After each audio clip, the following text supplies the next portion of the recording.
And I end up holding my microphone anyway because the stand is not convenient. I'm doing something. I'm experimenting today because I'm all anxious, and this election is making me feel like death is near. I'm streaming live on Instagram, and I'm streaming live on Facebook, and I'm doing it the old-fashioned way. So hi to everybody on Instagram. I hope I'm not too grainy because I'm simultaneously streaming on Facebook. I hope you guys are more relaxed than I am. I have been meditating up the wazoo. I actually did a sound bath. Have you guys ever done a sound bath? It's not as kinky as it sounds. There's this amazing woman. I think her name is Abigail Devine. Beautiful woman, and she does these sound meditations. So look her up on Instagram.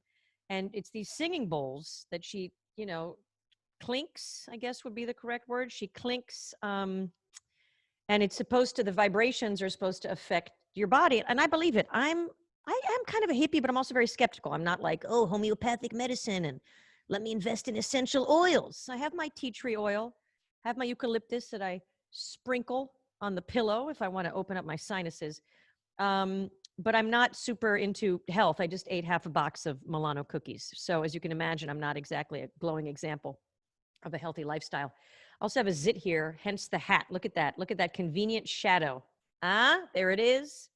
Now it's gone. You like my huge microphone? Thank you, Trucker Motzi. It's a great microphone. I'm supposed to actually talk like this, but this will be awkward for everybody involved. I had a panic attack because besides the election, I'm hosting this theater festival called the Chutzpah Festival. That's happening November 21st to 28th. It's supposed to be based in Vancouver, and I'm doing it remotely. I'm hosting it. So go to chutzpahfestival.com. And I need the mic because I'm interviewing all the artists every day, and I have my own show. And then the mic stopped working, and I had to chat with Rodwin on Focusrite customer support for literally an hour and a half. But I could tell this guy was super intelligent. It was such a delightful shift from my usual customer. I guess tech support people are going to be knowledgeable, but not when you're calling like your phone tech. Well, I guess your iPhone.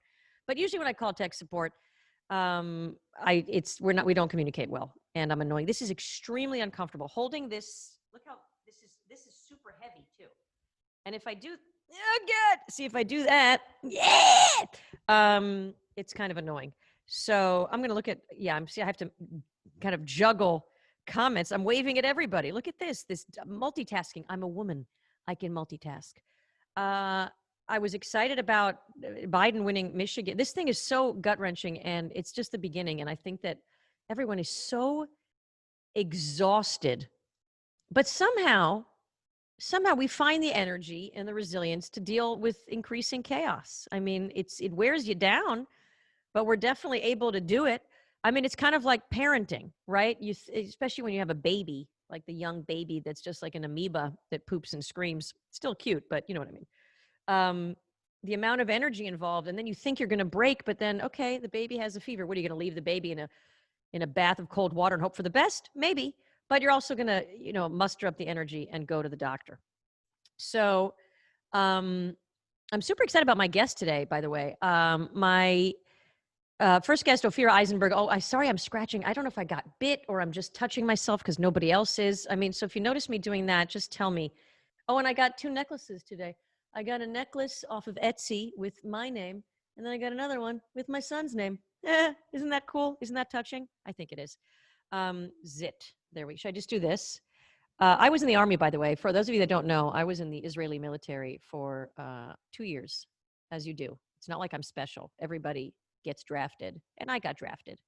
When I tell people here I was a sergeant in the army, they're like, ooh.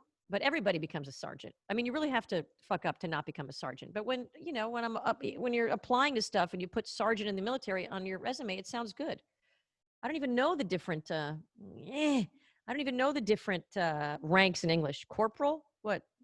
Commander in chief? That's it, right? That's the top. Thank you for the compliment about my hat. See, if I scroll to look if there are any Facebook questions, then you get to see the other window. Hold on. Can we do this? What's happening? Look at this, guys. Whatever. It's too much. There's too much juggling. I'm just going to keep it like this. So I have Ophira Eisenberg, and then I have Jamei Ward, lovely, lovely fellow who I met in London a year ago when we could actually travel with joy. And we actually went out to eat. And we went to another restaurant in a hotel. It doesn't sound sordid. It was just a restaurant at a hotel. But he studies cognitive neuroscience, and he's also an actor, because in England, acting is a respectable profession. I don't know if you're aware of this. This is the main difference between the US, well, maybe not the US. In New York, I guess theater actors are respected. But in England, they're really respected. The UK in general, but I think in England, they're really respected. It's a respectable profession. So when someone says, I'm a cognitive neuroscientist and I'm also an actor, nobody rolls their eyes. There's no eye rolling. It's all like, wow, a thespian and a neuroscientist. I did neuroscience. Not sure you guys knew that. I actually got published. It was a study with rats. I talk about it a lot because it involved some vaginal smears, which we don't have to get into right now. I can explain it in detail if you're interested later. But I was doing the brain research also, and I was trying to make it as an actor here. I was working at the UCLA Brain Mapping Center. I pointed over there in case you didn't know where UCLA was. It's that way. And at one point, I kept leaving to go on auditions. And literally they would be like, well, we need this. We're going into, the brain surgery. We're operating on someone because the person's awake when the tumor is removed. And I would go in with the neuropsychologist and they would test the person. And I'm like, well, I have a Burger King callback I have to get to. And at that point they were like, look, we love you. We think you're very bright, not brilliant, just bright. Bright is nice. But you got to decide on your career. And then I said, well, I'm going to be an actor because I think that Burger King callbacks are much more stimulating for the mind and the soul. So not. But here I am still trucking along. People, I did a Super Bowl commercial. Is Ophira on already? Let me see, because I see 3 participants. Oh, Jamie's on. Hi, Jamie. I raved about you already. We'll bring you on in a minute. So you can see participants. Now everybody can see everything. Okay, I'm going to close that. Bubba. Okay. I did a Super Bowl commercial. If you hadn't seen it, hi, Ophira. I'll bring you on in like 2 minutes. And everybody thought that I was going to be a billionaire from this Super Bowl commercial, because you guys think that because it costs the company $1 million a second to air, the actors get compensated appropriately. It was for Reese's Take 5. If you haven't seen the commercial, it's very funny. Okay. And I'm like the lead, if one could be a lead. And all I did was get the day rate. They aired it during the Super Bowl. I had my 30 seconds of glory, and then they threw it on YouTube. And that's it. They threw it on YouTube, and you're done. You're done. I made whatever the SAG day rate is. What is it? $800 or something? I don't know. See this? I'm getting an email from someone. Okay, you can probably see my emails coming in and my Pornhub tab, which I closed. There's a Brazilian film company that keeps emailing me pictures of an apartment, or as the Brazilians say, flat, somewhere. And I keep saying, this is not meant for me. I'm not going to Brazil. I mean, it's just as bad as here, if not worse. And I'm not looking at an apartment. And who rents apartments through email now? What happened to Airbnb? Long gone are the days where you'd post about an apartment and then, email people pictures, right? Anyway, I kept saying, is this meant for me? And then I get more pictures of the kitchen, which does not look impressive. The living room was fine. And then more pictures. And then I said, this is not meant for me. And then the person says, oh, sorry. And now they just sent me more pictures. I was like, well, I don't understand. Is there some sort of this thing is so fucking heavy. I'm just like, it's not a scam. It's a legit email. And I really don't know. Trish, that's right. Trish, you got it right. The character in the commercial is Trish. Sorry, I'm going to tighten the screws. Look at this beautiful sunlight. I got to tell you, I think Woody Allen, who did do some good work before he was known to be a monster. Ow, my knees. This is how I know I'm getting old. The knees go first, right? The knees go first. Woody Allen said something about the light, the difference in light between LA light and New York light. Now, I'm not doing a New York-LA rivalry thing. I love both places. I see the joy in both places. I never understood rivalry in general. It's like, why can't 2 places be great? But I do like loyalty to a place, but we don't have to compete. New York is better. Anyway, just kidding. But there is a difference in the sunlight, and the sunlight here in LA is relentless. It's extremely intense all the time, and it does make people a little like, woo! And in New York, maybe because it's not as often, but there's something about maybe how the light breaks, or maybe the location on the globe. I don't know. I'm not a geologist, physicist, geologist, because that's how you pronounce it, geologist, physicist. My fucking knees. Sorry. Yeah. Um, I'm trying to read more. Some kind of, oh, okay. I'm just waving. I love it. I love doing the devices. Did my eyebrows yesterday. Can you tell? I don't know. I'm going to bring Ophira on because I love Ophira, and why not? So hold on. Ophira, can you unmute and make your video visible to all? Yay. Okay, now, yay. How do, okay. Hi. Get this. I'm streaming on Instagram Live on my phone of the computer screen. It's advanced. Yeah, well, I don't know because now we're cut off because I'm trying, because it's like landscape. How do I get to, how do I get to you? I see. If I squeeze the window, hold on, this is going to be exciting. Look. Squeeze the window, please. I did. I squeezed the window. Look at that. God, I'm good. You look gorgeous. Jesus. Oh, that's very nice. You know what? I had my hair cut recently. I'm just looking at it in this light. It's very shiny right now. And I think because I was avoiding doing things today, I took a shower and I spent a lot of time, I slowly blow dried my hair. Well, it looks phenomenal. Slower than I ever have. Well, that's a day. No, but I gotta like, tell maybe... you, it looks so soft and silky. I mean, it's intense. I hate to talk beauty products for a minute, but what do you put leave-in conditioner? What's happening? Oh yeah, it's this spray stuff that you put that my hairdresser talked me into. Okay. It's my hairstylist, yes. This spray stuff that you put on at the end to add shine, and it's probably going to be super greasy by tomorrow, just like bacon grease hair, but but look at my hair. I did my hair. My hair, I used to have nicer hair. This is a bad hair day, so I'm doing the hat too. But I love the hat. Thank you. I love the hat. I don't style. So, but it's like, it's so straight. Look at it. It's dry. It looks like pizza crust. I mean, look at this. It's like one big split. Look, it's just fighting with it. It's just indicative of my mood. I want hair like yours. I mean, well, I'm not sure if this will ever happen again. Okay. So I'm glad at least there was a Zoom. I do want to. I'm glad there was a Zoom to FaceTime to Twitch to Quibi recording of this. Quibi went under. We all knew that though. Everyone's like, we're gonna make snackable content with stars. And I'm like, we're doing everything. We're watching. We need 19 hours of content a day. Why are we going to do 30-second snackable? I know, and I don't want any content provider to go down because, of course, we all need as many outlets as possible. No one's calling me from Quibi. But it was sort of funny that they're like, it was the timing was just such where they're like, it'll be great for people that are commute. Yeah. Oh. That don't have time to watch any. Because when you're going to your job, pig fuck of an election. You're Canadian, so you didn't vote, right? That's right.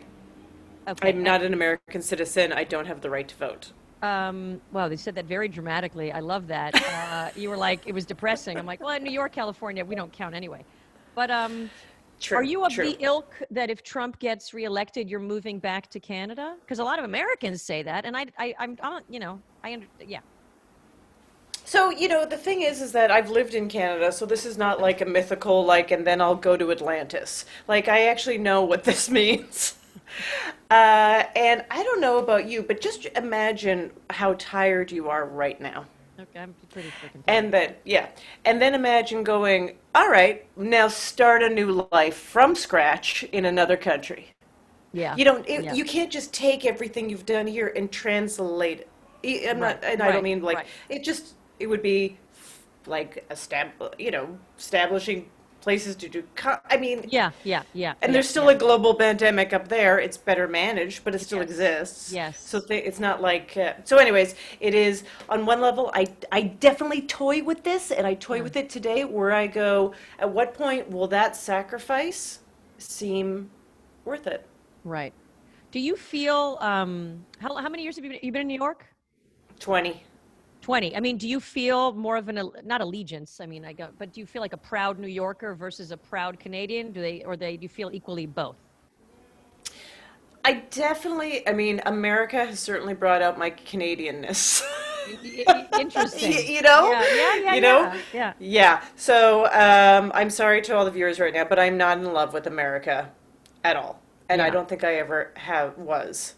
But and I don't even know enough about America, honestly, because I've only ever lived in New York. I think I've been to every state by now, minus one. Oh, wow. I've never been to Arkansas. No, that's Okay. not true. I went to Little Rock. Scratch that. All right, you've There been is to one I every haven't single been to. state? I think so. Yeah. Wow. Yeah, I Alaska? think so. Yeah. Oh, Loved I'm Alaska. dying to go to I was Alaska. ready to move to Alaska. Yeah, it looks stunning. It There looks was unbelievable. Yeah, there was I'm something about fielding. it too. I'm fielding it. Yeah, there was something about it too that really appealed to me, which was that feeling of like anybody who chooses Alaska is a certain kind of person. Like, there's the people, Yes, of course, yes. that grew up in Alaska and stay in Alaska, and then there's the people that come there for work and a certain kind of work, and then there's people who choose Alaska, and it's a very specific kind of person, and they're not mainstream. They are not And I feel like mainstream. those people that are not going to fish or to shoot a movie or tracing back their Inuit roots, they probably have money. Yes, They there have is. money where they can just independently live. They're not living in some shack. You know what I mean? I feel like it's like Jennifer Lawrence has a summer home in Alaska. Do you know what I mean? Like that's what I feel like with. So, yeah, and there is a lot of money there, and there's because like things open and close and because of the weather and the Yeah, way yeah, that the yeah, yeah, yeah. seasons work. I went to a secondhand store, like a vintage store in Yeah, I love Anchorage, those. Yeah. where it was the most beautiful stuff I'd ever seen in my entire, like I was just, I mean, and it was all dirt cheap because there's a lot of wealth there, Yeah. and there's not a lot of market. So Is there a people are lot of just fashion? I mean, is Anchorage like the fashion hub that we weren't aware of? I guess because there's money, there's still like, parties and things and Okay. places to look, Right. and it still Orgies. has, I've heard the there's orgies in Alaska are. orgies, gotta stay warm, gotta Yeah. stay, they are hot. Exactly. They are Wah, hot. wah. So anyways, I still have a lot of things. I bought a lot of things at that secondhand Oh, store. wow. Because secondhand stores in New York are terrible Of course, it's because like they, $500 for a Banana Republic sweater from yeah, 1984. And you're like, yeah, exactly. for an Old Navy with like a hole. And hey, why is it Exactly, $40? exactly. I don't understand what's happening. And then you drag all of your stuff there, and they look at it and go, no. Yeah. And you're like, but you're selling an Old Navy shirt. And they're Yeah. like, oh, because that was the year that, whatever, Chrissy Teigen breathed it on everything, and so it's expensive. There's a store here. I don't know if it's Crossroads. There's a store here that is so snooty with their selections that you really end up feeling like you're less of a human. You know what I mean? Like impeccable. I can come in with like a Chanel blazer. You know what I mean? And they'll be like, this is so not in vogue. And I'm like, but it's all, and you come out feeling like you're ugly and fat. Like most of the time when you're roaming around LA, you feel like you're ugly and fat. I mean, maybe New York is like, New York has a lot of gorgeous people, but there's the reservoir here in Silver Lake. And I started walking around it because that's my only exercise because I'm now a donut. Yeah. I've gained 15 pounds and I don't do anything. But everybody there is so fit. It's like literally a fucking Lululemon commercial. Everybody, like the length of their leg is me. Like, you know what I mean? Like literally their butt is where my face is. Like, oh, sorry. It's like a bunch of giraffe people. Yeah. Um, It's, have the gyms opened up there? I don't know. I don't, I had a phase in my life where I joined gyms and I had memberships and I never went. Like this time I'm going to pay for Crunch and that's going to make me go. Yeah, It's going to right. make me No. go. I mean, but back to the election, my point being, do you have any sort of angst or investment? Oh my or God. there's this weird detachment my- where you're like, this is no. not my country. Do you feel that a little I bit? wish. I Okay. couldn't even watch even like I did watch them, but I basically watched the debates, Well, that was I had torture. to Yeah. watch. But even the VP debates, which was, I would say, much more palatable, because I get so emotionally involved, and I see this, the dichotomy for me is so intense Yeah. that I don't feel like it's a bunch of politicians. I don't feel like it's like we're all okay and these people are just rattling on about a bunch of policies. I feel like we are seeing a honest to God battle between good and evil. Like it Yeah. gets, Yeah. Yeah. I find it so emotional, and I'm like, Yes. will good win? Will good win? It is. It is. It's so interesting. I started doing this course. I'm interested in DBT. Have you heard of DBT? It's not like a drug. It's not DMT. It's DBT. It's dialectical behavioral therapy. So Okay, cool. it's like cognitive behavioral. it's this woman, Marsha Linehan. I'm going to have the head of the institute or one of them come talk, but it's this woman who designed tools to combat the visceral effects of people that are emotionally sensitive. Oh, so now you guys can see my text. Can you see the text on the Instagram? God damn it. So weird. Sorry. I can't tell what's on screen. It was just, luckily it's not dirty. I'm not getting dirty text from anybody, by the way. I know, yeah, but it's unfortunate, but that's okay.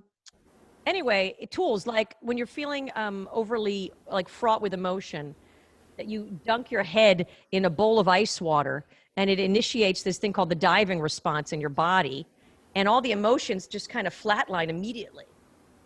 It's really amazing. So if you're feeling, like I said, overwhelmed or angst, or like, you know, people, I don't suffer from panic attacks, but people that do, in the ice water, and you come out and you're like, oh, like it's kind of amazing. But is that thing like it's a, you know, terrible movie scene? That's is that Woody Allen film or Alec Baldwin? No, I just think of like any scene when there's someone hysterical and they basically throw them in a cold shower. Yeah, I think it is that. I think it is. I think it activates your central nervous system, I guess, or I don't know what it does, but it works. But that's not. And it always looks terrible. I'm always like, please. I'm not taking a class on ice water dunking, like, you know, Bob for apples, but what else you got? What else you got other than the ice? I know. I don't have any other tools right now, but it is practical tools for. I don't want to say mindfulness because that word annoys me because it's overused.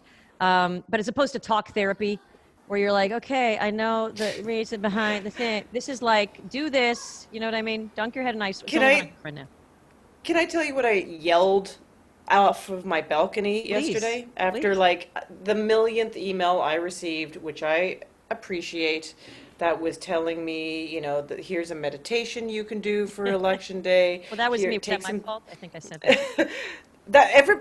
It was all angles, and I just yelled, "Are any Republicans meditating?" Right. No, that's a very apt observation. That's an apt observation. I feel like they transcend meditation. They're living on a different plane of existence. That's what it is. That's what it is. They don't have to. They have the God genes, and when you have the God genes, you don't have to meditate. It's just for us heathens who are trying to figure it out. The reason I brought up DBT, there was a reason, is that one of the things they talk about, and I do this anyway because as actors and writers, we're good at perspective taking, is always to, perspective of the other person, right? And get that compassion and find the kernel of truth. Going, no matter how crazy someone else's behavior is, there's that kernel of truth in there that you can access and kind of understand them a little better. Now I'm trying to do that with Donnie, and I'm not finding any. I got nothing. I got no compassion. I got no kernel of truth. No, it must be great though. Just think if everything he said like spoke to you personally. Yeah, you're right. Can you imagine how great the last 4 years? It'd be like Keith Raniere. Oh God. Like sometimes I feel so isolated and alone, and I'm like, why is all these efforts for nothing, and da, da, da. And then I remember that there's all these people. Well, it turns out now that we have the numbers, 50% of America, hopefully not 51, who have been hanging off of every word, being like, oh, it's wonderful, it's fantastic. Yeah. Sometimes you go like, oh, it is possible to live a different reality through this whole situation. Yeah, it is possible that your neighbor is having the time of their life right now. Yeah, I think it is cult of personality, or it's people that, no matter what happens, see this meaning in there, or you know what I mean? Or when you have your savior, so to speak, it makes life easier because the tragedy of life and existence doesn't hit you in the same way. It's like people that are, Orthodox Jews that see every tragedy as like, or not just Orthodox Jews, but any religion, right? This is God's will. This is God's will. Right. And so when you have this guy, no matter what's happening with COVID, all these states that are like in droves, people are getting, you know what I mean? So I'm like, what is that? What is that disconnect? Is it just, he's there, everything's going to be okay? Or is it denial of reality? Who knows? I don't know. Yeah, I don't know. Did your son ever read a graphic novel called Dogman? No, but it sounds disturbing. Yeah, no, it's just cute. It's by the same guy who wrote Captain Underpants. I feel like it's very, And so my son just got one of them, but I was reading a few pages, and basically the bad cat, the bad cat, has a magic ray that takes all the words, it makes all the words on every book disappear. Ooh, sounds like And so Hitler. all the words all around the world takes all, and what happens to the people? They get dumber and dumber and dumber. And so then the cat's watching the news, and they're literally, this is what's written. This is so for like young boys. It's Yeah, like yeah. they're going doi, double doyoi, super doyoyoi, because they just are getting dumber and dumber because it was reading the books that made people smarter and smarter. Now there's no words, and so they're just getting Wow. dumber and dumber, and they keep getting dumber and dumber.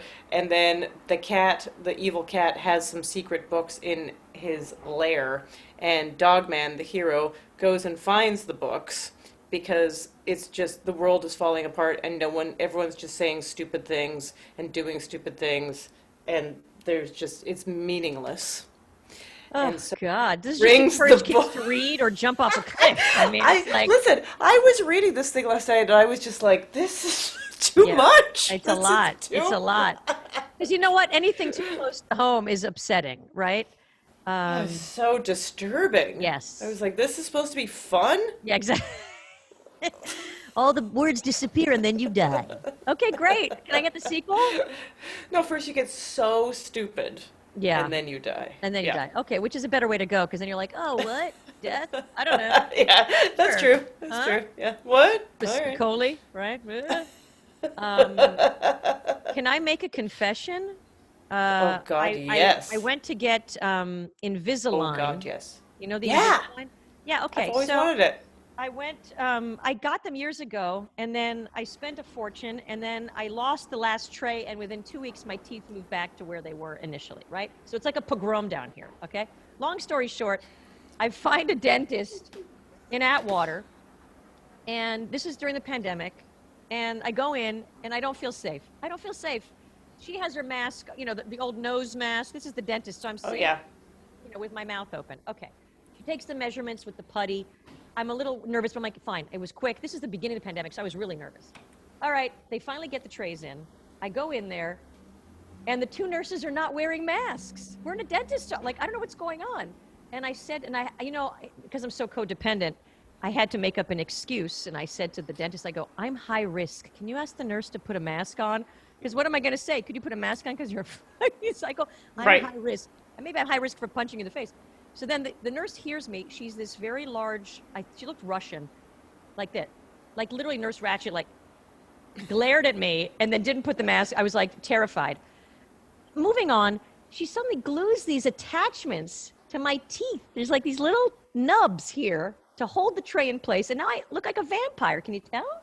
I can't tell because Okay, of good. the Zoom world, but They're that's really annoying. It's really annoying. I'm just saying. Right here. okay. Yeah, Do here. you have COVID symptoms? No, I know. I was Okay. nervous about that, but the attachments and the COVID are unrelated. But it was, Oh I my got annoyed that I God. felt like I had to make an excuse and say I'm high risk. But I feel like people do that because no one wants to get into an altercation. Well, right. Because you make a great point, and I think about this all the time because I see people in the subway with their masks like this or Yes. not wearing them, and especially when it's like this, you want to just say like, please, can you just, because Yes, like yes. this negates everything.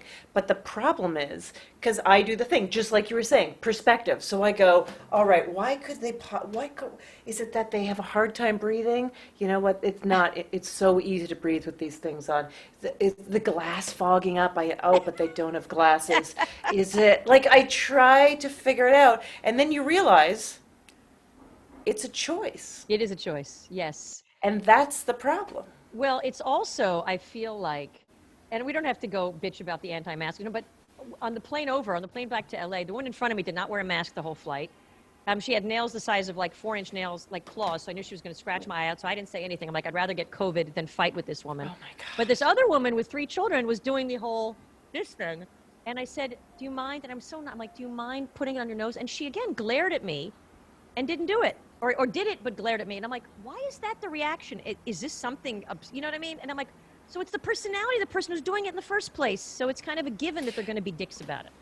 And I haven't taken a flight, but I'm now hearing that the flight attendants don't enforce this. I mean, the first woman, the flight attendant on Delta said, please put your mask on. And she did as we took off. And then the minute we took off, she took it but completely off, like in a pouch in the, but flying is very safe. So I'm not worried about that.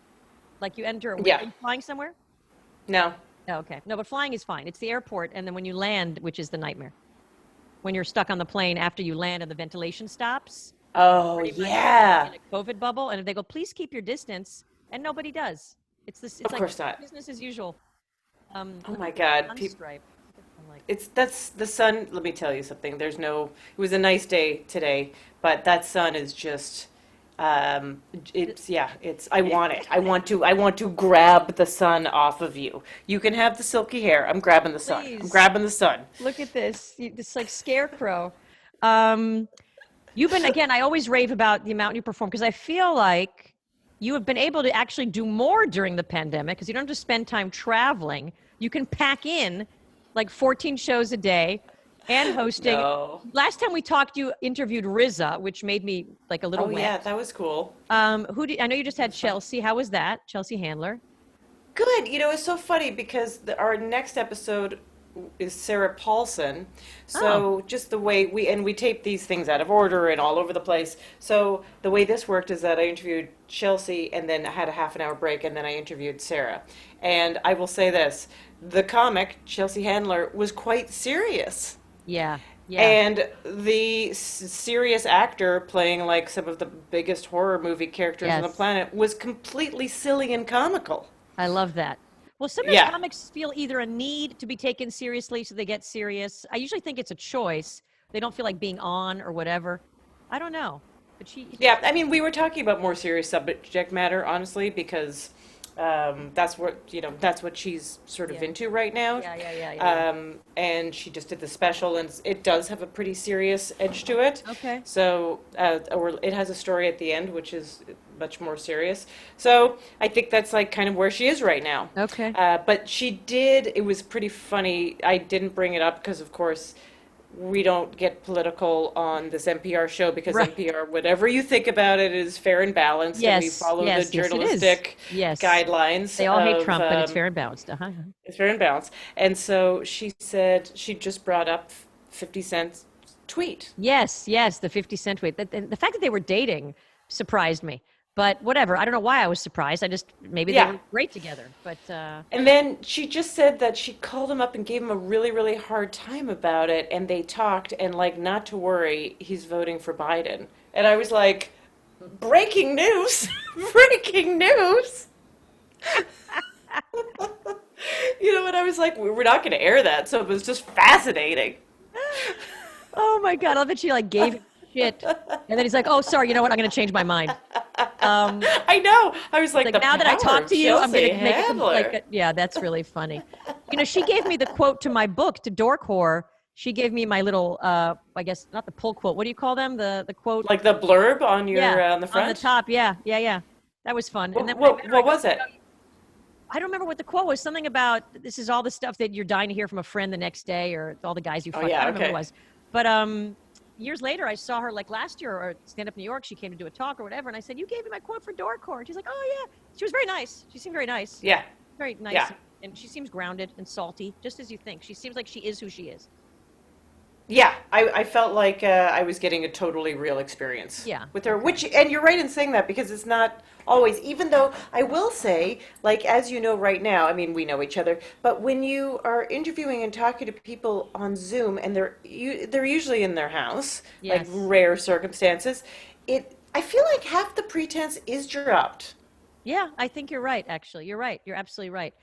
I mean, you do this a lot more than I do. I haven't interviewed that many celebrities. There have been a couple of people that I've seen this mask, you know what I mean, where I'm trying to ask about relationships, and not to dig for drama, but I'm like, but everything was, no, it was great. It was we talked about this, right? I'm blessed. It was an honor. It was this, it was that.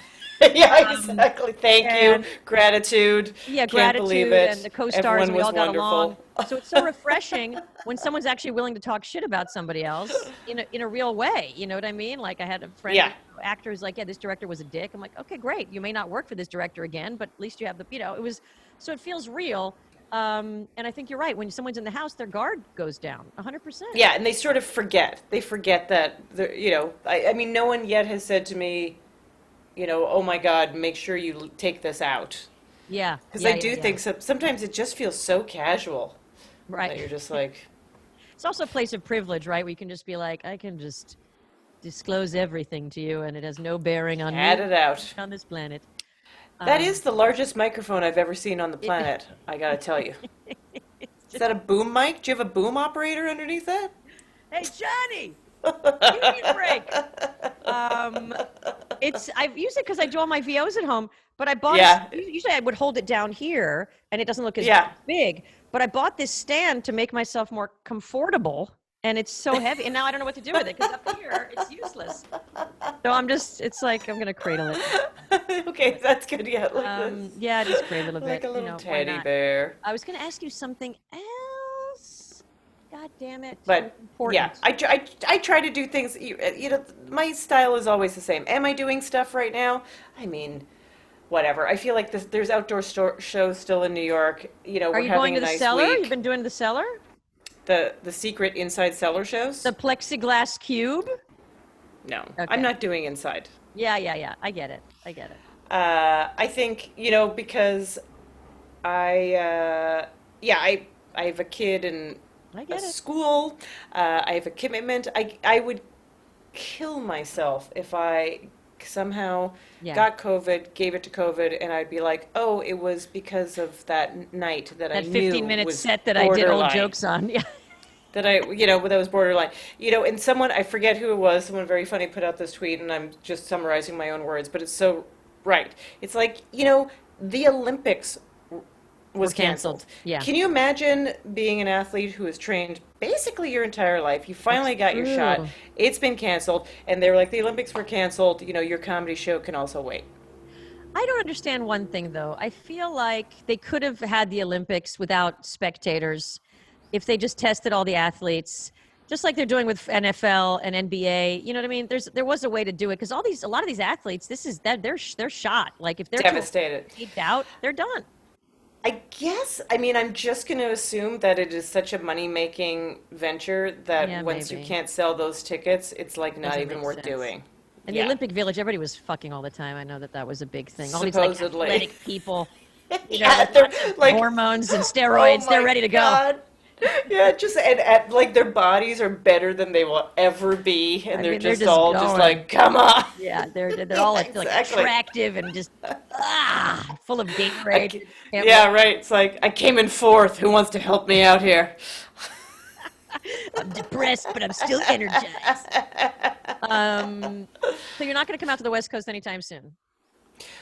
I mean, I would love to in theory. I Okay. just have no reason to Okay. because there's a pandemic. Okay, fine, fair enough. Fair enough. I'm just trying to organize a West Coast comedy show. So I'm just trying Oh, to that's get a like great a nice idea. lineup. You guys are doing stuff outside more. No one's doing anything outside. I think Stand Up New York is now starting to do shows here, but there's such a lack of foot traffic. There's no live music. Like it's killing me. It's like this is all Yeah. just parks and humans, but it's not the same vibe. I think people are isolated and they're not. Maybe there's a live music I'm not aware of, but it's because you're not going to get any pedestrians. You know what I mean? You're not going to get Right. random Right. people coming by. So it's not the same as New York. I mean, so I feel like we have the weather for it.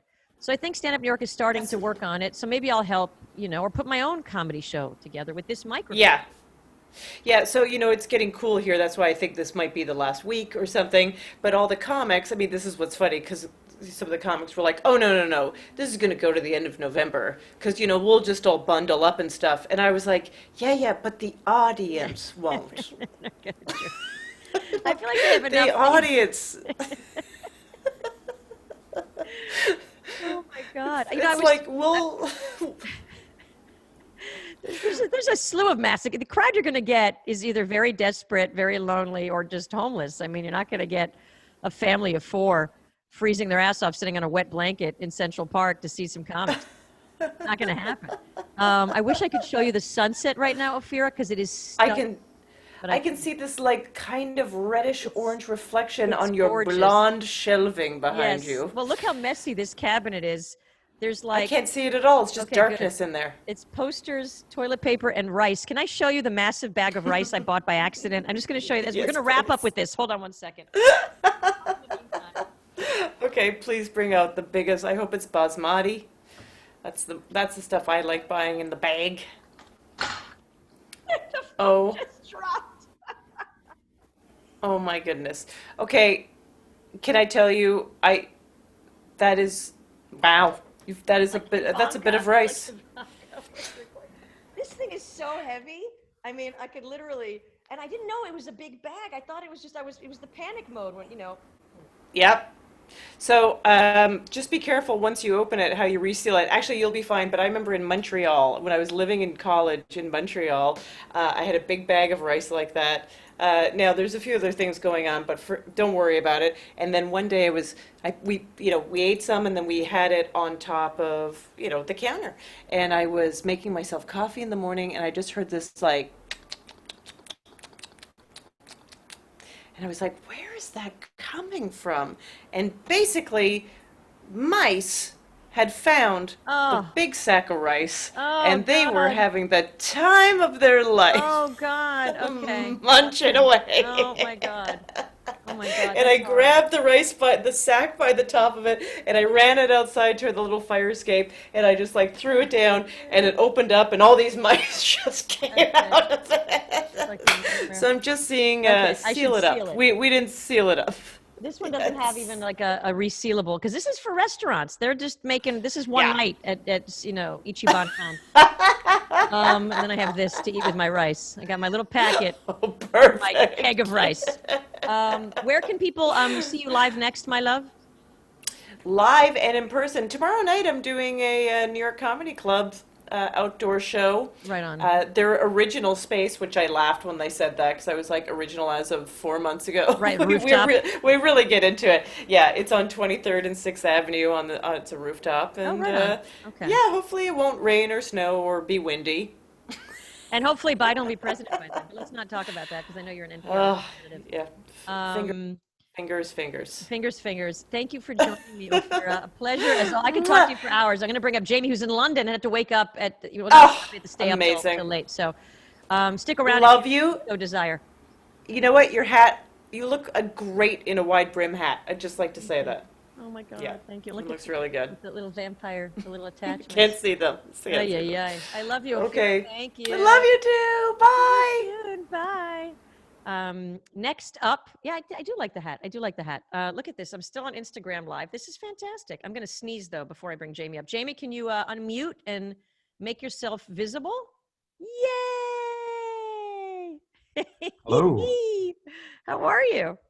I'm good, not too bad. I'm liking the hat too. Thank you. I Thank think I you like so the bag much. of rice even more. That was quite impressive. People have started stockpiling here again, so you can't buy rice. Really? I We're mean, what heading for another happened lockdown. with all these months? Did people really think that there wasn't going to be a second wave, and they got kind of lackadaisical?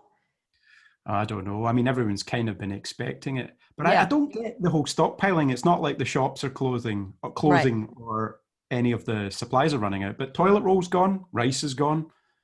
I mean, what is it Yeah. with toilet roll? Yeah, I don't know. The toilet paper, I did live on paper towels for a couple of weeks because I ran out of toilet paper. But then I just, you got the shower head. You always have the shower head. You always got you know what I mean? There's always a way to do it, just like they do in Thailand, right? They don't even use toilet paper. They just rinse it out. I'm very honored to have you on.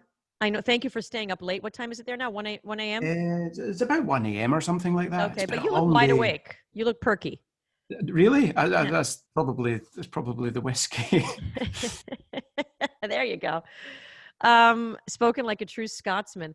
Tell me a little bit. Give everyone an overview of your work, and what you've been doing recently. I mean, obviously you haven't been able to go into the lab, right? Well, tell me a little about your work. Give an overview. Yeah.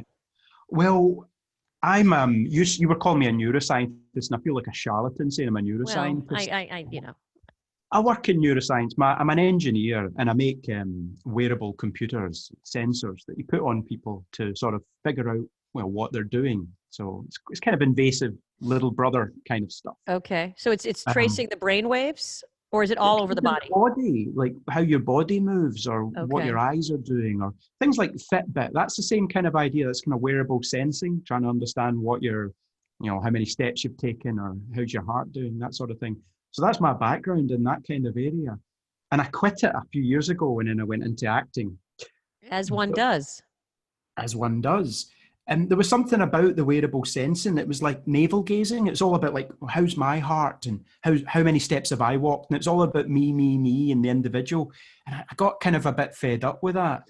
And while I was working in theatre, I found that was this interesting thing about all these like the interactions we have in our daily lives, that when we recreate them on stage as actors or we recreate them on film in a very convincing way, it allows us to sort of explore them in a way. It's like the oldest laboratory in the world to explore social interactions. And I'd been thinking a while about like, how can we then do all the stuff I was doing before with the sensing to try and use that to understand social interactions, not just about individuals, but the social thing. And that drew me towards the sort of, well, if we understand the interactions and the behavior, what does that say about what's going on in the brain? So that connected to neuroscience. So Okay. I made this sort of arc where I jumped back into research and started doing, well, working with neuroscientists and trying to understand the brain, but the social brain. So what goes on in your brain when you fall in love or when you get on with someone or you fall out with someone. And And can you you're use studying sensors to it detect it? through just the body language, like, or is it through functional MRI? Like when you're saying, what does the body do when you like, fall in love or things like that? Yeah, So what aspects of falling in love, you're talking about the central nervous, like the heart rate and those symptoms that we feel, or you're thinking about other things like how our body moves in space? all of it actually. So whatever we can get, because you can't really look into the brain, you can't really see what someone's thinking.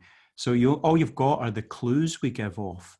And yeah, you could put someone in a brain scanner and try and figure out like, are some neurons being activated? Or is there some blood flow to a part of the brain? But it doesn't really tell you what you're thinking. It doesn't Yeah. we don't really understand the brain enough to be able to say a lot of things from that. But we do understand body language. We do understand little facial gestures and eye contact. We're pretty good at that as humans. But as scientists, we don't really understand all of that. We don't know how to break down what does it mean? What is this body language, and what is these little things like a nod, like you nod your head when you understand, or when you're wanting someone to hurry up, or if you're listening to them. There's all these little subtle differences of behavior that's just simple things of movement, which have a big complex non-verbal language. So I'm interested in using whatever sensors you can do to sort of capture all this sort of stuff and try and just to understand it a bit better. Now, when you do that work, do you end up interviewing your subjects to a great extent? Because obviously their experience of it is just more than just the physical aspects. Yeah, well, yeah, basically doing surveys and things like that. So your typical kind of psychology experiments where you'll be asked a bunch of questions on a Likert scale. How much did you like this person from 1 to 5 or something like that? What we found in some of the experiments we've done, though, is that those results are never as useful as what the body's been saying. So that people's physicality often gives up a lot more information than what they're answering. I guess what we're saying is we're not always truthful when we answer these surveys, and very often we're not. So you can actually get a lot more information just from body movement. So what are some of the salient findings that some of the conclusions that you've found? Because obviously things like love, the most elusive, we still can't even from an evolutionary sense, I get that we feel attraction and love, those feelings of love or unconditional love to justify certain survival of our species and taking care of our offspring and things like that. But that's gotten so damaged over the years that I feel like it's hard to define love in any productive evolutionary way, except that it feels good, but Yeah. in terms of people falling in love with the wrong person, there's so much baggage and history that goes into how our emotional life responds as adults, that how do you deduce it? You know what I mean? How do you even Yeah, deduce anything towards evolution or why we do it or whatever? Yeah, I mean, it's so complex and there's so many complexities in there. And one of the first hurdles that you fall at is when we try to define it, like, like love in particular, it is so multifaceted. Even just like naming emotions, oh, we can detect happiness or sadness. already you're going to fail, because what looks like happiness in one person might be sadness in another person. There's so much variety there. So what we've been trying to do is more, rather than try to detect love or detect happiness, sadness, and all of these sort of things, and there's a lot of people working on that, we're kind of more interested in just trying to find out things like engagement, whether two people are engaged with each other in the sense that they are paying attention to one another. So maybe we could focus on attention. And one of the things that was useful to study that was, like you say, we're always trying to learn how to read each other's emotions and social interactions, and we fail at that at different degrees. But some people find it even harder than others. So, like autistic people, generally it's characterized by difficulty reading non-verbal signals. So reading all these emotional signals and these social signals. So a lot of the work we do is with autistic people, and we do some projects with some autistic children where the thing that was assumed about them was that they just I'll caveat this, these are autistic children with learning difficulties, Okay. so unable to speak in some cases, quite difficult for them to get on in the world, really. And the assumption was they don't do eye contact, they won't do any social signal reading, they won't engage with anyone really socially. But I wanted to test that a little bit. So we put sensors on some autistic kids while they were involved in a theatre game. So I work with a theatre company called Flute, and they do theatre games with autistic kids. These are very physical games.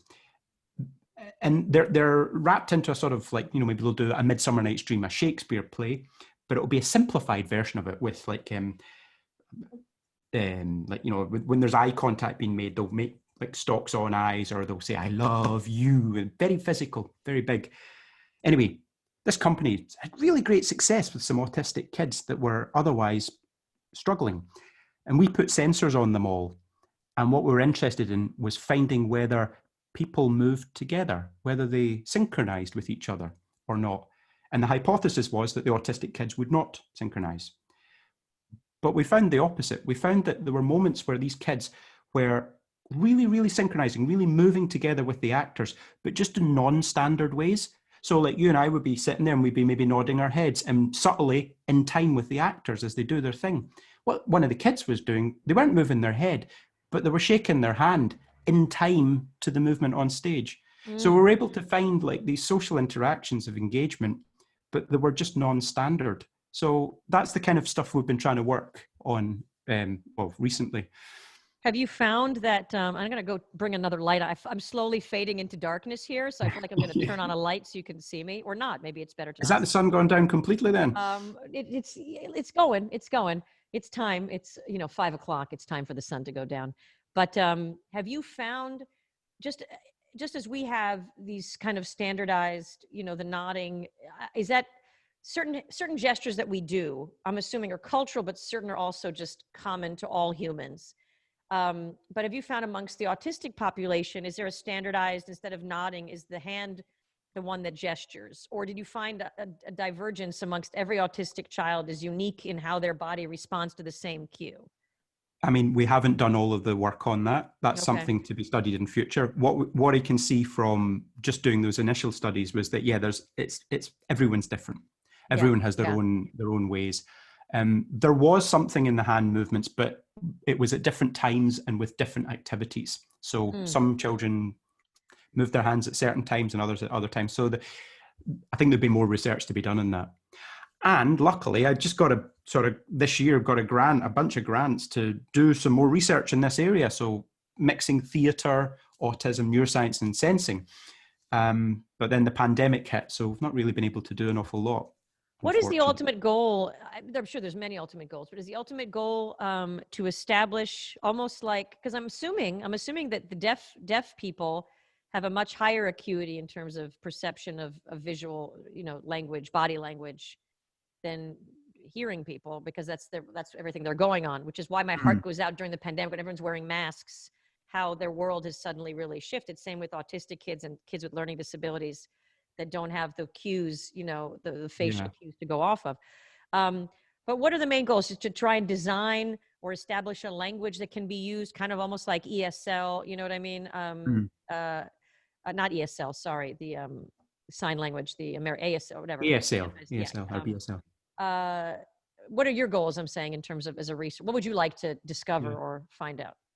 I mean, the first bit is trying to understand what's going on, because we don't. And then from that, there would be applications that, I mean, that would mark themselves out. One of them would be, you know, could it be an interpreter, a wearable tool that helps them be able to see, this person is signaling to you, or to help them get on in day-to-day life.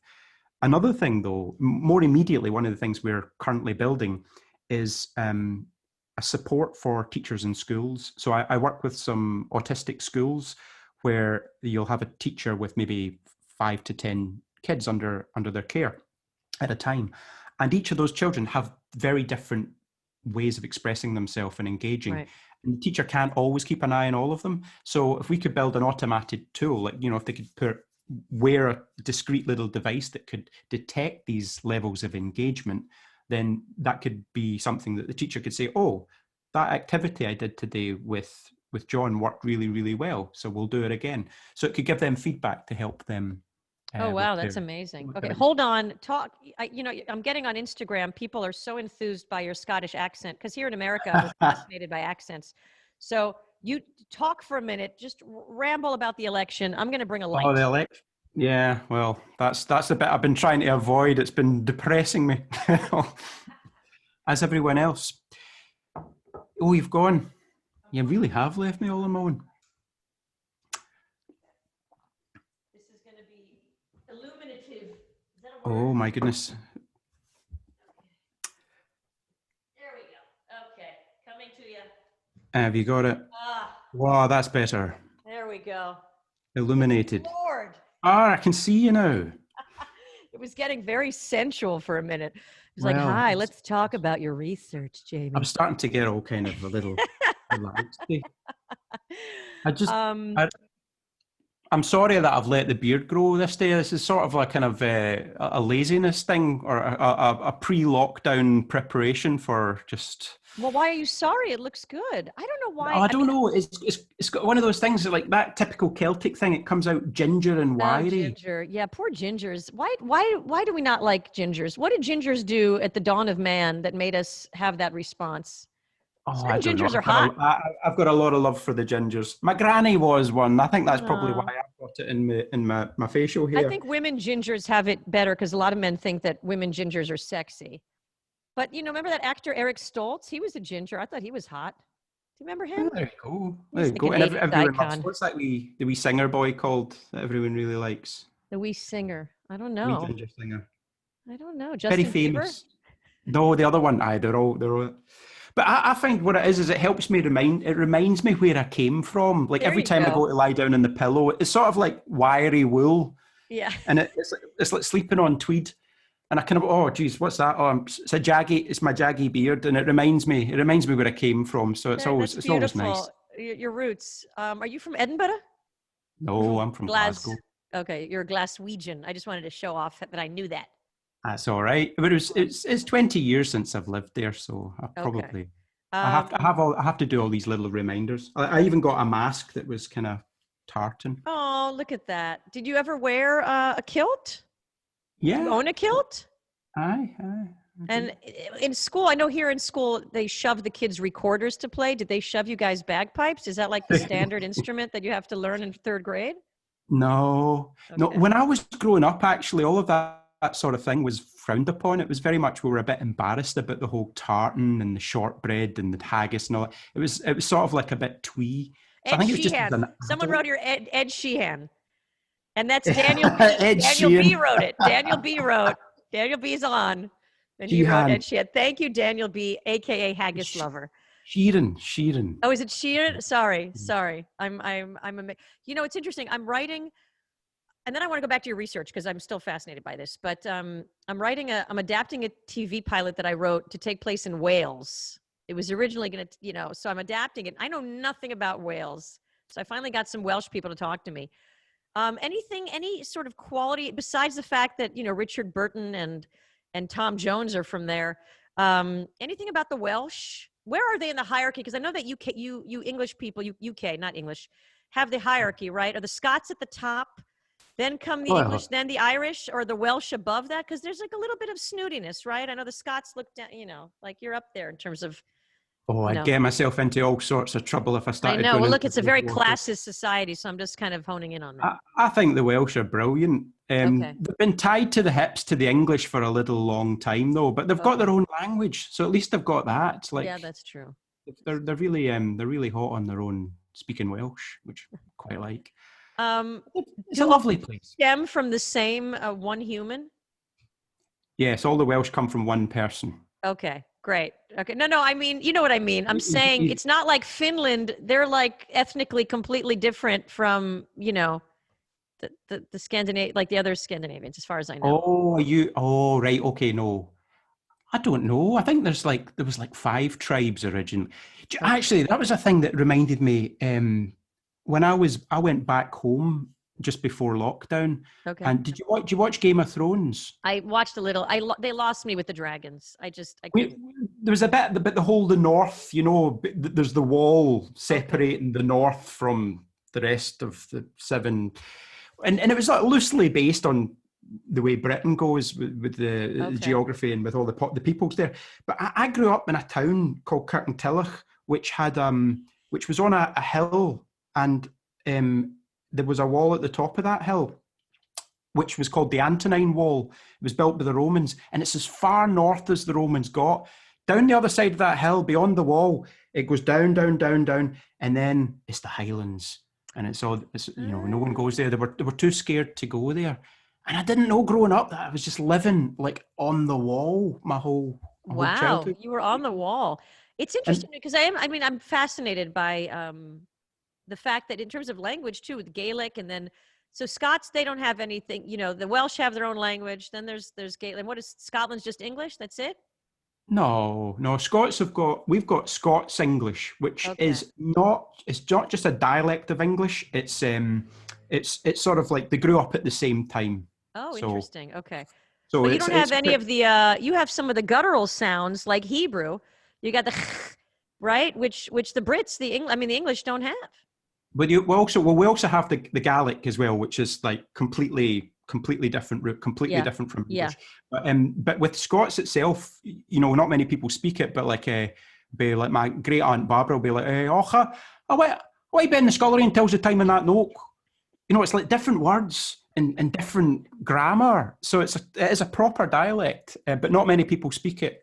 So that's too bad. They got to establish Save the Scots English Foundation. Yeah. You know what I mean? I love me a good guttural sound. Everyone always makes fun of Hebrew. We were like, ha, ha, ha, but there's something nice when it's coming from that deep guttural phlegmy place that you it's coming from deep into inside. Yourself. Yeah, you got to get in there. You can't phone it in. You can't mumble. It doesn't work. What happens when you do it up close to people, though? Does a little bit of spit coming out? I'm wondering. But that's completely understandable. Oh, hi, Vaughn. Hold on. There we go. Vaughn, she came on and she disappeared. That's what happens with my Zoom. People come on, they go, they don't know they're on yet, then they disappear. Any questions for Jamei here? As I look on my Instagram live, I just love fielding this. It's making me so happy. The fact that I've discovered this hack that I'm streaming live, it just makes I'm ecstatic. Any more about the research besides the autistic communities, which is amazing? As you know, I have a personal connection to that, as my late brother suffered from severe autism, and it's one of those areas of research that makes me so happy that's being done, because there's so much to do, and for so long I feel like there wasn't any research done, and these kids were siphoned off and just taken for granted that there's going to be no improvement. And I feel like even kids today, because they're diagnosing it earlier on, there's tools that really can make improve not only quality of life but ability to communicate. I mean, it can be conditioned. You can be conditioned to pick up on social cues. It doesn't have to necessarily be, inherent. Well, one of the things that would be good to come out of the research that a lot of us are doing right now is just to increase understanding of it. It's not like a lot of people view autism as a condition that needs to be solved or cured. And that medicalization of it, I think, is a very damaging thing. I think it's better to look at it and say, look, a lot of autistic people have so much to give, and better insight into the world and different things, just a different insight than many of us. So it's just finding ways to communicate better with them and understand what it is that they're trying to say. I think that's that would be a great outcome of the research. So it's not necessarily about building an application or trying to fix autism. You know, it's not about that. It's about trying to understand it and try and find out, you know, there are benefits to it too, and what can we do to enhance that. I love it. Well, I think it's beautiful work that you're doing. I'm going to let you go to bed because, you know, you got to sleep on the tweed, on the tartan Go and tweed. sleep on the tweed, yeah. I know you guys are now in lockdown, I know. so I'm sorry.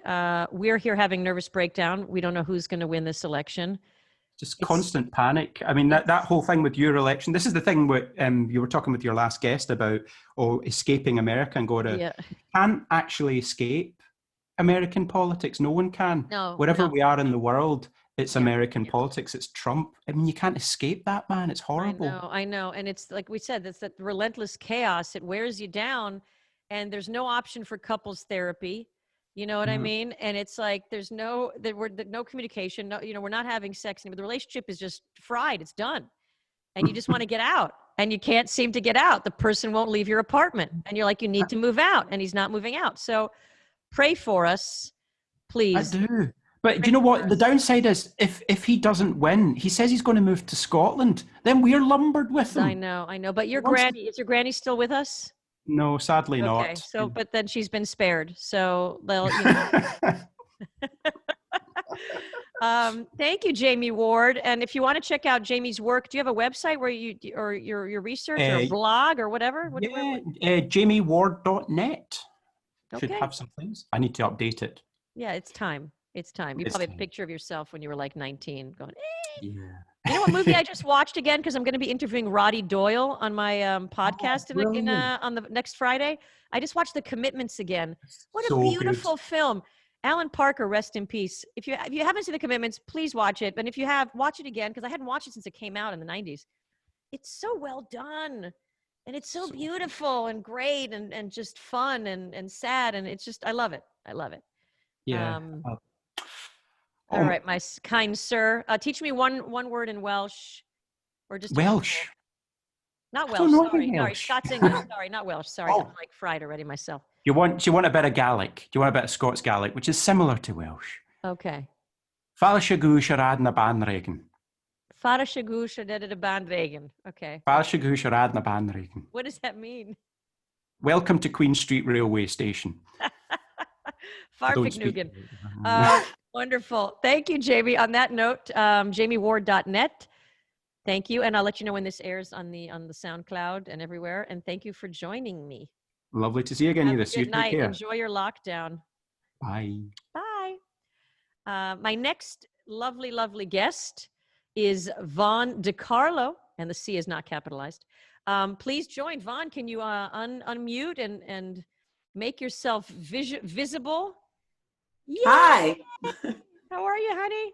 Good. How are you? Good. I'm sharing with you that I'm streaming this on IG Live on my phone to the computer. It's all very exciting. I have all. Oh, got it. Follow me at Vaughn Decarlo on Instagram. There you go. Boom. Done. How are you? I'm stressed the fuck out. I know. I've been on CNN nonstop. A lot. Jamie disappeared when I cussed. I'm sorry. Oh, no. He was gone before. He's in London. It's like 1 a.m. for him. Yeah. No, I caught the tail end of what you guys were talking about. And, speaking as a Black woman, Black people were not a monolithic culture. You've been hearing that a lot lately. And in terms of, I don't know who you guys were talking about before that's going to leave, and he was saying how you can't escape American politics no matter where you are in the world. And my comment to that is absolutely not. And I don't think a lot of the people that are genuinely thinking about leaving or escaping, they're not necessarily trying to escape the politics per se, but just the idea of their safety. Yeah. And fair enough. Are at stakes. But we'll see what happens. I'm watching the election results like the finals of an NBA I game. know. And I'm like, Lamar, let's go. Well, let me ask you a I question, think we Vaughn. should have Let me ask, because I elections was like thinking this. about this. I We was should thinking have about this elections yesterday. like this, like every 2 to 3 months, because I'm cleansing myself. I've done number 2 in the bathroom like Thank 3, you. 4 Thank you times for a your, like day. my son with the updates. They go, Mom, I'm going to go poop. Mom, I'm going to Yeah. poop. You don't have to notify me. Just go. I don't know. I think I like torture because there's no reason why I should be doing this to myself. But anyway, I came in too hot. How are you? I'm good. My question to you is, because I was thinking about the sunset is actually gorgeous. I think about people that have lost people to COVID and are sick and are voted for him. I think about African Americans that are voting for him.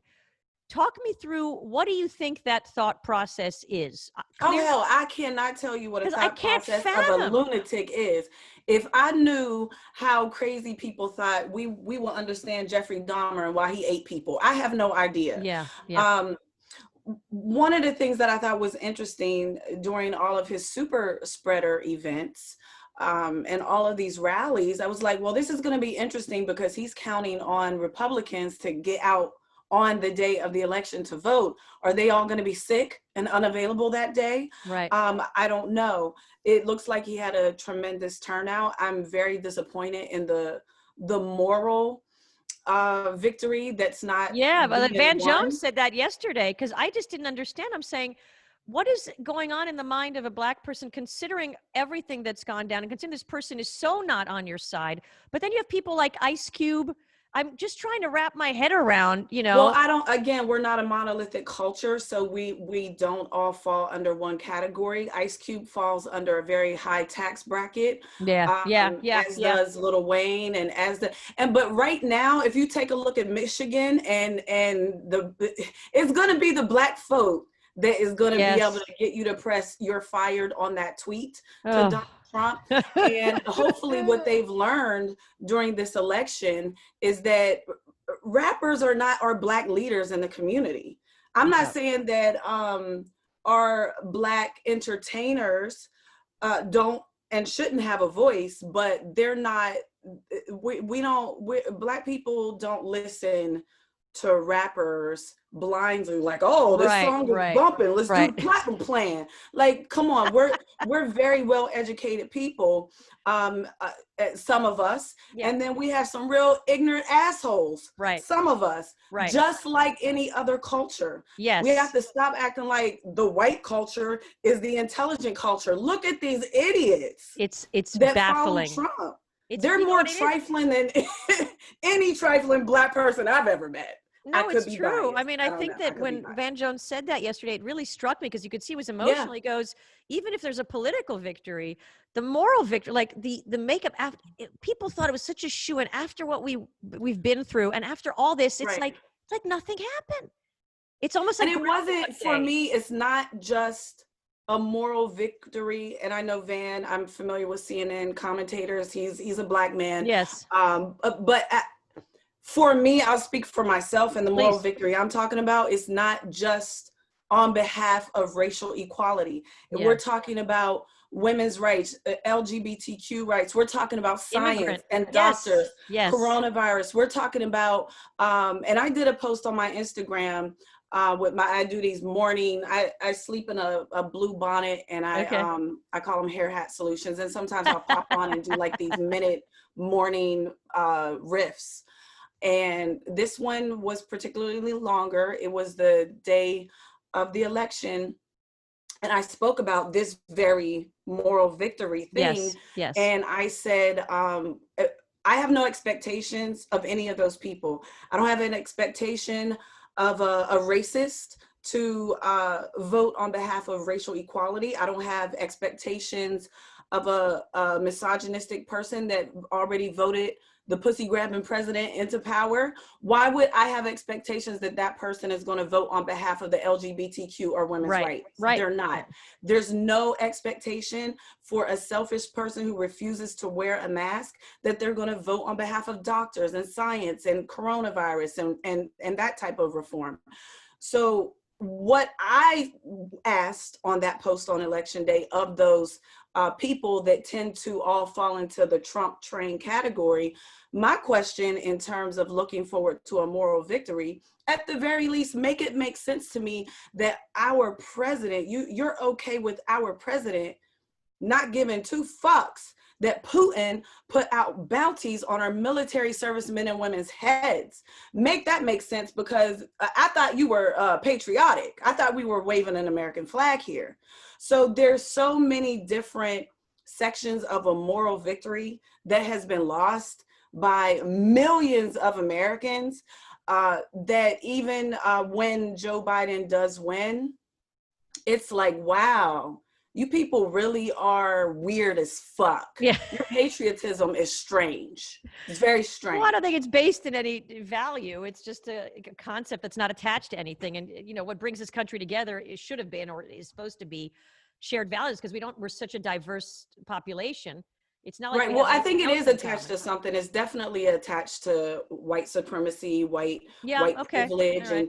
And I don't know the exact math on this, but I believe in about 30 or 40 years, or moving forward in the future, it's anticipated the population of people of color will outnumber, and white people will be in the minority. And it's a white guilt projection of fear that you're going to do to me what I've done to you. Yeah. I can't speak for every culture because I'm Black. I'm a Black woman.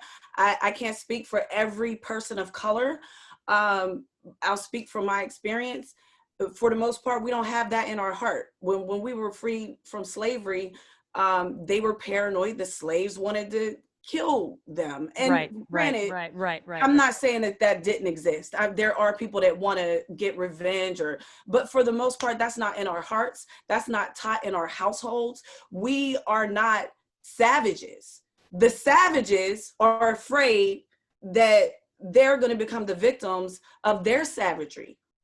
So I think that has a lot to do with it, because they're damn sure not looking at their president and on a global sense of what he's doing. They're damn sure not looking at him in terms of their health care and taxes. Yeah, that's what I'm saying. I mean, that's really the danger of cult of personality, where you're not even looking in your own best interest. I mean, like, even your presumed best interest. I'm talking about, you know, if you're afraid in 40 years you're going to be outnumbered and you're coming from that fear, but it goes beyond that. I mean, COVID, again, this is not about race. This is literally jobs, you know, this whole lockdown, not lockdown.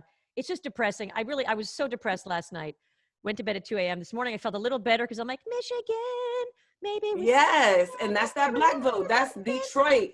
Detroit come through. I know. It's so funny watching, though. It's like watching these people count the ballot. It feels so, you know, middle-aged, like everyone, you know, like by hand, you know what I mean? They're opening an envelope with like a little knife, you know. Girl, can we step into 2020? We do our banking online. I have not been inside of a bank in years. I deposit checks on my phone. That's what I do. Not that I'm getting a lot of checks right now, but yeah. I open my phone with my face. My phone before this, I opened it with a thumbprint. Don't try to tell me that we have to have this barbaric ass literally system. Funny. It's like literally sitting there opening these envelopes, and then you have like 4 people staring at you from Democrats and Republicans going, is it real? Was it with a Sharpie, with a felt tip pen? Was there a fingerprint? Is it creased? I didn't even get my mail-in ballot. The plan is, and always has been for a very long time, with this bullshit electoral college, to suppress the vote. Yes. Well, let's just pray. I personally wish that maybe if Biden wins, and he will, God help me, I'm usually a pessimist. No, I'm a realist. But if he wins and Trump, maybe they offer Trump a TV show, like a reboot. So he'll be so distracted. He'll be like, you know what? I'm not going to fight this. I'm done. I'm going to move to Tahiti and shoot this show. He's definitely going to use his platform to keep the shenanigans going. Yeah. That I know. That is going to be a shit show. It's going to be different with him not in power. But here's what I'm a little stressed over, because I root against my own predictions all the time. And I made this prediction in that Instagram post that I told you about, with the moral victory stuff, hoping for moral victory at that time. and I said this a long time ago, I believe Joe Biden is going to win this election, but Donald Trump may still end up president because he's going to try and steal it. I didn't know how until that damn Amy. I know Amy. We'll see Amy what she Karen. does. I know. That Amy Karen Barrett. And I'm like, if any of this ends up in the Supreme Court's hands, we're screwed. I'm very nervous. Yeah. But I personally think Maybe. that she will surprise us. I don't know. I think she's going to surprise us, and I think that's the white lady in you. No. I do. I think that she's going to surprise us in the sense that, I don't know. My gut is telling me that she seems so anal, and she's a loon, and I don't agree with anything she stands with, but I do believe that she seems so anal about like the letter of the law, so to speak, even though it doesn't make sense anymore to go by the Constitution that was written. All that aside, I feel like she'll be like, no, this is not the way. But maybe I'm wrong. But let's hope I'm right. Okay, let's just hope. Look, we all know that the white woman voted Donald Trump in 2016, and as the results are coming in, it looks like it's even a higher percentage. I think it's at I think they're saying it's about 55% of white women voted on behalf of Donald Trump. Whereas what was it in 2016? 51%. I don't know. Yeah. So. Well, okay, all right. I'm just trying to find a little bit of silver lining. I don't know. We don't know. Look, plot twist. I hope you're right. Again, I root against my predictions all the time. Well, please do. Please root. All the time. Are you doing any outdoor comedy I can send people to? No, I think all the outdoor It's all stuff done, right? It's wrapping up. I was doing a bunch of shows all summer. Out there getting heckled by squirrels and birds and rats with Stand Up New York, and then I the last one I did was with West Side Comedy Club in Union Square. Was so fun. Oh, awesome. But I do have my podcast still. People can support that, friendinyourhead.com. Okay. And also I have a comedy mixtape, an album coming out December 11th, I think is the date that they gave me. So it's a little ways off, but please do keep an eye out for that. I don't know if this is gonna. It'll be on Facebook, and it'll be on SoundCloud and on where my podcasts go. So it'll be on for a while. And Nice. Decarlo.com. You know what? I'm obsessive and anal, like an Amy, and I purchase every domain name. Okay, so anything you type with Von Decarlo comes to you. Von Decarlo goes to me. Coach Vaughn goes to me. Coach Vaughn podcast goes to me. Friend in Your Head goes to me. Grown AF comedy, like you name it, I got it. Right, you got it. You're the GoDaddy. You're the okay. The easiest one is Coach, because everyone knows how to spell that, and Vaughn, VON. Okay, CoachVaughn.com. Links to everything. Links to everything. Please visit CoachVaughn.com. I'm crossing fingers. I'm praying for us all. I'm not moving to Canada, so I'm in it for the long haul. And move to Ghana. Yeah, exactly. And if you're out in LA, let me know. And you're in LA. I'm in LA now. Yeah. You left. I didn't know that. Yeah. I will most certainly let you know. Okay, good. My sofa's always open. I always Thank love to have you. people. I haven't had anybody in here in 9 months, so please. You will have to show me your COVID test. Okay. Well, vice versa. But, right. I'm coming to your house. Let me see your test. Put your mask on. Oh my God. Thank you, Vaughn. You're beautiful. Thank you for having me. Thank you for coming on. Stay safe. Stay healthy. You too. Bye. Bye-bye. My final guest of the evening, which I'm very excited about, is Richard Nash, everybody. Please come on. Yay! Hi, Richard. Hi, Iris. How are you? Good. Is this a good Wi-Fi location? Because is this the best Wi-Fi location in your home? Is this the best Wi-Fi location? It is, unfortunately. Yeah. Because the audio is a little bit distorted. The audio is a wee bit distorted. Let me change headset. Okay, that's what it is, maybe.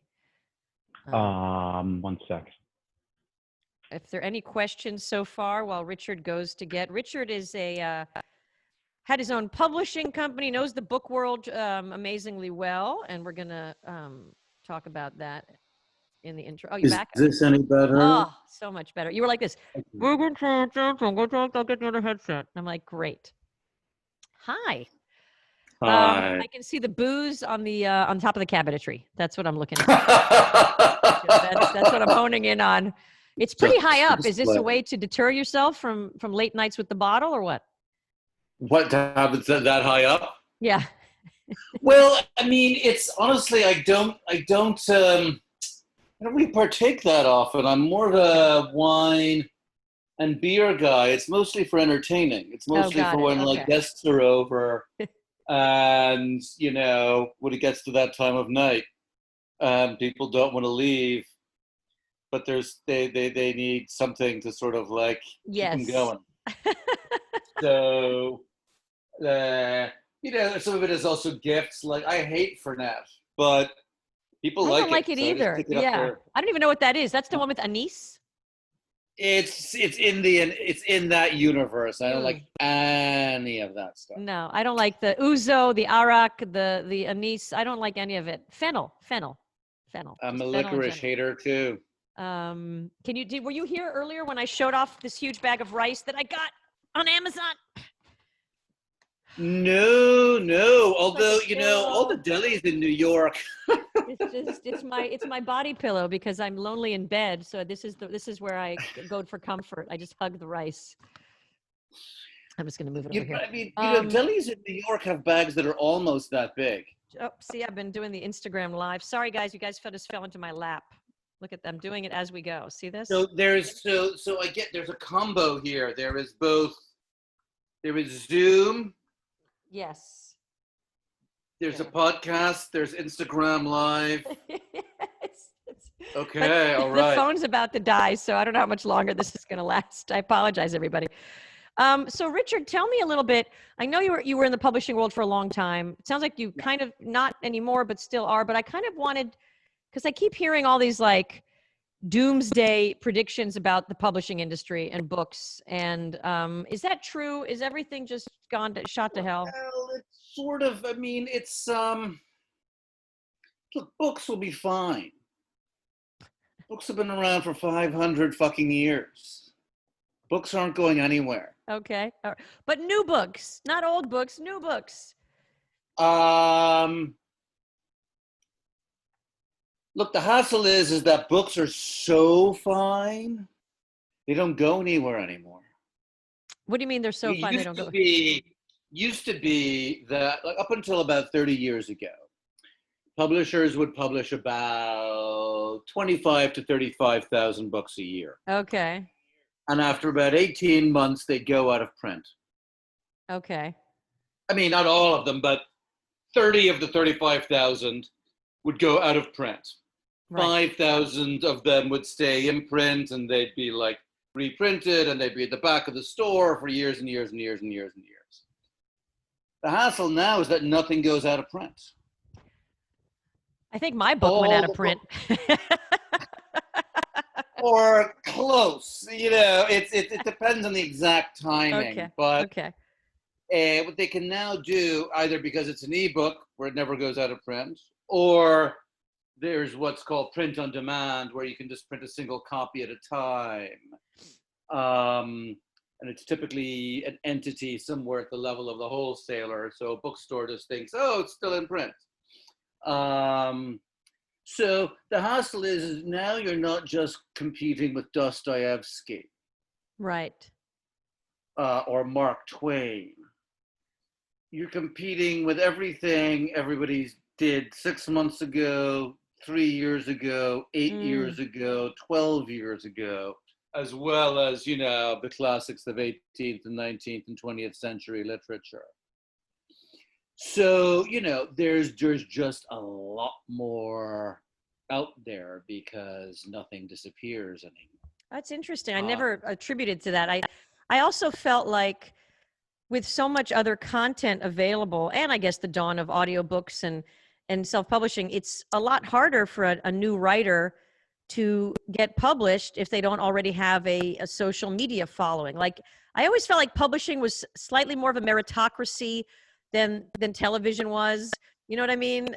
Film, yes and no. I mean, there's, when you go to the studio level, there's a lot of crap. Maybe meritocracy isn't quite the right word, but maybe sort of less relentlessly slavish fascination about who you are connected to. Yeah, yeah. I mean, you had the big star writers, right? Even, I remember when my first book came out, you had the Dan Browns that got all the publicity from the publisher, you know what I mean, all the effort. And they would still put some money into PR, but now I feel like they don't put any money into PR, right? It has to be, they expect all the PR to just be generated automatically by the social media presence of the author. Yeah, I mean, it doesn't have to be social media. I mean, there is a tendency in the world of humor, let's say, Okay. there to be an assumption that it is social media because what else would it be? Okay. Right. But it depends on the genre. So I mean, your platform could be um, um, institutional. I'm the Right. executive director of Common Cause or Public Citizen, or I'm the head of the Rockefeller Foundation. Right. No one gives a shit about your social media in that case. Yes, of course. So, until athletes got onto social media, it wouldn't have occurred to them that athletes would be, you'd want to know what an athlete's, social media thing would be. The fact that they were Larry Bird was a platform. Right. Everybody already knows that. So I wouldn't say it's just social media, although certainly in certain sectors, social media is the easiest metric that they can sort of glom onto to say, all right, this person has the ability to get people to buy her fucking book. If we just make sure we make it available for people to buy it. Right. Yeah. So you don't think that the industry itself, kind of like the film and TV, I guess, that it's gotten lazier? They're not going to, will you find a big publisher that will take a chance on a young writer that's writing a work of literary fiction if it's like fantastic? They will do about 10 or 15 of those a year. Right. Okay. Maybe 25. The trick, though, the interesting situation is they'll do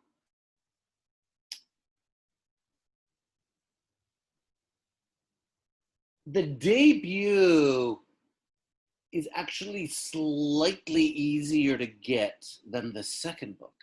Yes, of course. That's like with your first feature. They're like, you're taking a chance on someone to see if you make money. If you don't make money after the first one, it's a lot harder to get your second film made.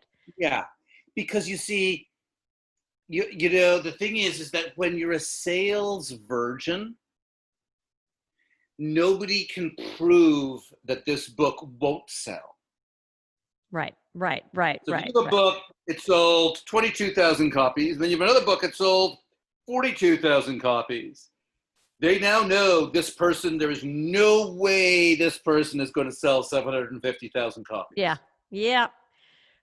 But if you have sold Bupkis, there is nothing that says this person can't sell 750,000 copies. Yet. Well, I feel like for the most part, considering the advances, most part publishers don't make their money back. Correct. And it's publishing and that's even more so. I would say the biggest way in which publishing has changed is that they are making bigger bets rather than hedging their bets. Right. In this respect, they now look more like venture capitalists. So venture capitalist doesn't make money by putting, $10 million into a company and having it sell for $200 million. They make their money by putting, over the course of 4 or 5 rounds of funding, $500 million into a company because it's going to go for $22 billion. Right. And they will tend to try to push them. Don't do small, go bigger, go bigger, go bigger, go bigger. Much more likely to fail, much more likely to bomb, much more likely to be worth nothing in the end. But you've the shot at the $20 billion situation. Yeah. So publishing is increasingly going there, the larger ones, where it doesn't, they're not thinking, all right, if this book's break, let's set this up where if it breaks even, we'll all be happy. Well, most of our books, they'll break even, we'll all be happy. It is not, that's not their bet anymore. Their bet is more, what is the book that breaks out? Now, in literary fiction, they're not necessarily expecting it to sell 500,000 copies out of the gate. You know, sometimes they will, in those cases, their bets are kind of more like, okay, this got a lot of noise and attention and it sold okay, but if we keep publishing this person, eventually they're going to win some big ass prize. Right. And also it'll be prestigious. And then we're not just selling that book, but we're selling the other 5 books. Right. Right. And the odds are, you know, a lot of those 5 books, they don't have to do anything to sell those books. They just print the suckers. You know, there'll be, you know, especially stuff that could be one of the big things for a certain kind of literary fiction or memoir are what's known as the FYE books. I am like, this is inside baseball here, Please. But it's moderately interesting inside baseball. Especially now baseball's over. You got no fucking baseball but the baseball that I'm giving you right now. So FYE, first year experience. Because college kids now, when they start college, they often get this letter, yeah, blah, blah, blah, blah, all the stuff they have to look forward to. And everybody is going to read, you know, A Tree Grows in Brooklyn, or everybody is going to read The Underground Railroad, or everybody is going to read, you know,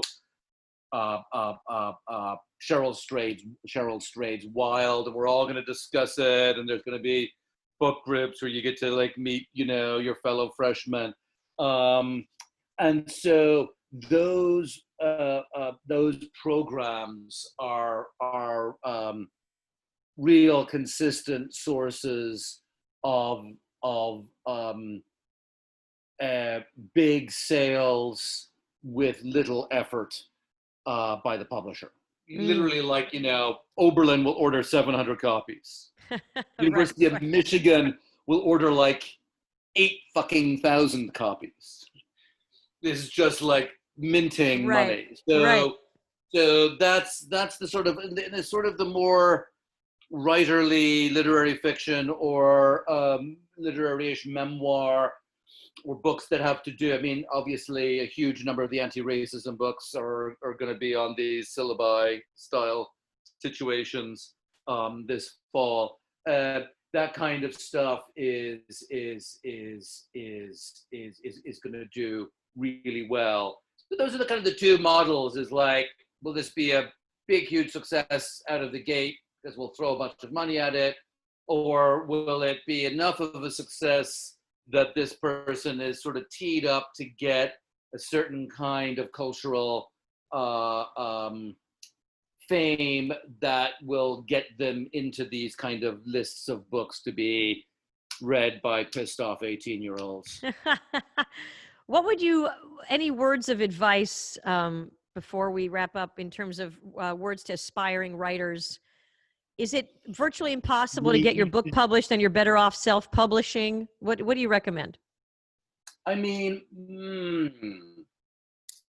I would say think of the book as the last thing, is the book is the result of your fame rather than the thing that generates your fame.